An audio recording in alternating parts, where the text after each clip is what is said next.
Mä olen kaikista uteliain, se on mun ominaisuus.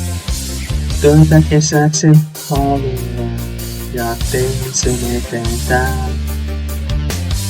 Mulla insinöörin tutkinto on, haen töitä vaan.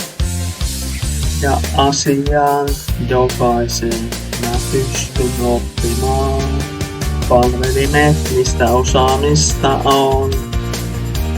Ne osaan ylläpitää palvelimet, niin Linux kuin Windowskin on mulla hallussa. Matikka, sitä opintopisteitä on niin paljon yhteensä, että voisin sitä opettaa matikkaa. Mut jos töitä saan,